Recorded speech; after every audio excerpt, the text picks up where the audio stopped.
안녕하세요. 지역연구실 박기임입니다. 여러분들은 섬유산업 하면 어떤 이미지를 갖고 계신가요? 6, 70년대 우리 수출의 대표 산업이었지만 80년대 들어서 자동차나 선박, 무선전화기 등에 점점 밀려 90년대부터 최근까지 근 20년간 수출이 부진했습니다. 그래서 섬유라고 하면 사양산업이다, 저부가가치 산업이다, 또 공해 유발 사업이다 라는 인식이 지배적이죠. 그랬던 섬유산업이 최근 뚜렷한 수출 회복세를 보이고 있습니다. 금년 상반기 섬유류 수출은 81억 달러로 전년 동기 대비 22.2% 증가가 예상되고 있으며 연말까지는 159억 달러로 2001년 이후 10년 만에 최고치를 기록할 것으로 보입니다. 이러한 섬유산업의 부활은 수출 고부가 가치와 전략에 고심하는 여타 산업에도 시사하는 바가 크다고 생각됩니다. 따라서 오늘은 최근 섬유산업의 수출 증가 특징을 짚어보고 섬유산업에서 배우는 수출 고부가 가치와 전략에 대해서 말씀드리고자 합니다. 최근 섬유류 수출 증가의 특징을 보면 첫째, 중소기업과 지방기업이 수출을 주도하고 있다는 점입니다. 특히 섬유류의 중소기업 수출 비중은 2001년 78%에서 금년 90%를 넘어서면서 대표적인 중소기업 품목으로서 자리매김하고 있습니다. 두 번째 특징은 업계 구조조정과 제품의 고부가 가치화가 급속히 진행되고 있다는 점입니다. 2009년 기준으로 우리나라가 세계 수출 1위를 차지한 품목은 총 74개인데 그중 섬유가 14개 품목을 차지했습니다. 특히 신규로 진입한 품목 31개 중 섬유가 5개나 포함되어 있어서 세계적으로 한국 섬유의 품질과 인지도가 점차 확고해지고 있다고 평가됩니다. 세 번째는 최근 섬유의 국내 투자와 생산의 비중이 증가하고 있다는 점입니다.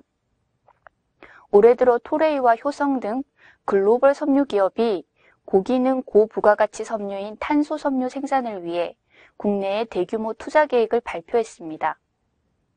또 일부 의류 업체들에서 중국 등 해외 생산 비중을 국내로 돌리는 이른바 생산의 유턴 현상도 보이고 있어서 섬유업계가 생산의 국내 경쟁력을 재평가하고 있는 것으로 판단됩니다.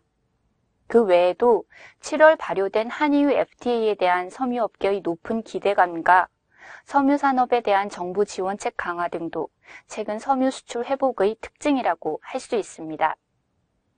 그 중에서도 가장 큰 특징으로는 우리 섬유산업이 기존의 의류 중심에서 벗어나서 산업용 섬유라는 새로운 성장의 돌파구를 찾은 것이 큰 의미를 갖는다고 생각됩니다. 산업용 섬유는 금속, 세라믹 등의 기존 소재류를 대체하여 자동차, 선박, 전기전자 등 우리의 주력 수출 제품에 최근 널리 쓰이고 있습니다. 산업용 섬유를 활용하면은 기존 제품이 초경량 그리고 고강도의 효과를 얻게 되어 에너지 절감과 고성능화가 가능하게 됩니다.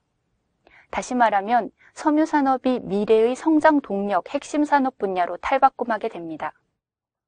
우리 섬유 수출 업체들은 아직은 의류 생산 업체의 비중이 높은 편이지만 중국 등 후발 국가의 제품 차별화를 위해 업계 스스로의 의지와 또 정부의 섬유산업 경쟁력 강화 정책 시행에 따라 근년 들어서 의류 생산 업체들이 조금씩 산업용 섬유 생산에 도전하고 있는 상황입니다. 최근의 수출 경기와 정부 지원책에 대한 섬유업계 의견을 의류업체와 산업용 섬유업체로 구분하여 조사했더니 산업용 섬유 쪽이 의류 쪽보다 향후 시장 경기가 더 밝고 또 국내 생산의 이점이 더 높은 것으로 나타났습니다. 따라서 앞으로 국내 의류 업체들이 보다 적극적으로 산업용 섬유 생산을 늘려갈 것으로 예상됩니다. 이제 결론으로 들어가서 섬유산업에서 배우는 수출 고부가 가치와 전략을 6화 원칙으로 정리했습니다. Y. 수출 고부가 가치화의 이유는 이제 무역 1조 달러 시대에 맞도록 우리 수출 목표를 양적 성장에서 질적 성장으로 패러다임을 전환할 시점이기 때문입니다. 후, 수출의 주체는 수도권 소재 기업이나 대기업 중심에서 지방 소재의 중소기업으로 전환해야 합니다. Where? 어디서 생산할 것이냐라는 질문에서 국내 사업 환경을 개선하여 메이드 인 코리아의 가치를 개선해 나가야 합니다. What, 무엇을 팔 것인가에서 후발국의 추격과 모방이 빠른 단일품과 완성품 중심에서 융복합과 소재류 중심으로 대표 수출 상품을 전환해 나가야 합니다. How, 정부 지원책을 제품 생산보다는 FDA 확대 등 마케팅 측면에서 강화해야 합니다. 그리고 마지막으로 when, 끊임없는 자기 혁신과 제품의 업그레이드가 필요하다는 점을 강조하면서 강의를 마치고자 합니다.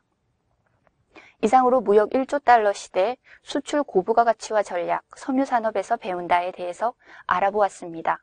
감사합니다.